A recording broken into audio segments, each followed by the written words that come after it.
और बांध कर अंतरिक्ष में फेंक दिए, न धरती पे न आसमान पे, और वहीं पर वो भटकते रह गए कि जाओ। हनुमान जी ने कहा जाओ बेटा, तुम मृत्यु के लिए परेशान रहोगे, तब भी तुम्हें मृत्यु मिलने वाली नहीं है, और तुम कुछ कर भी नहीं सकते, क्योंकि ऐसी जगह पर तुम चले गए हो, न नीचे आ सकते हो न ऊपर आ सकते हो।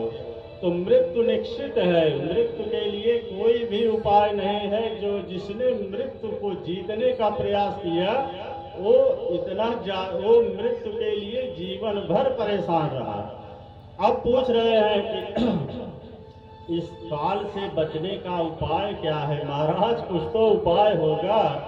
उन्होंने कहा कि देखिए, अस्मिन् कलियुगे कीर्णे सुखेन भासितम कथितम, सुख द्वारा कहा हुआ श्रीमद् भागवत पुराण, मृत्यु मृत्यु नहीं है, मृत्यु का भय ही मृत्यु है।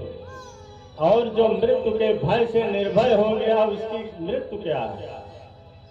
अरे महाराज, भागवत आप बता रहे हैं तो भागवत के बारे में कुछ बताइए महाराज। इसके लिए कोई व्याख्यान नहीं दे रहे हैं और श्रीमद् भागवत के बारे में बताए जा रहे हैं। उन्होंने कहा कि ठीक है, देखिए,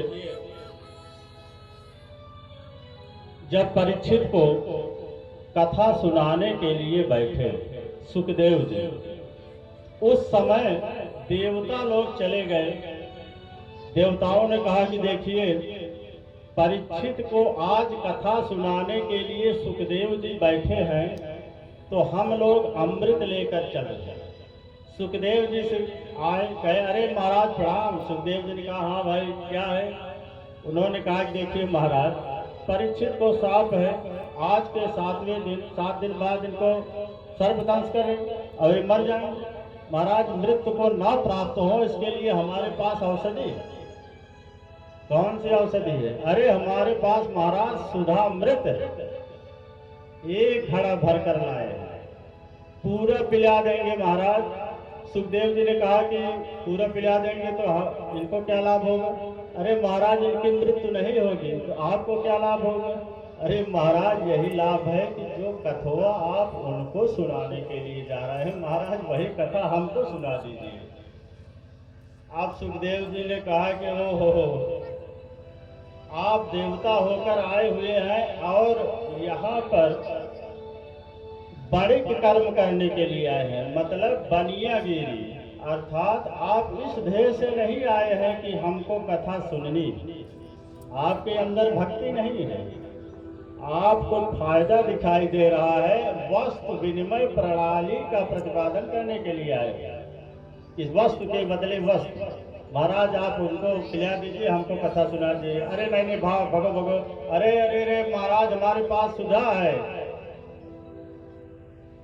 तुम्हारे पास क्या है? अरे सुखदेव जी ने कहा कि हमारे पास कथा अमृत है।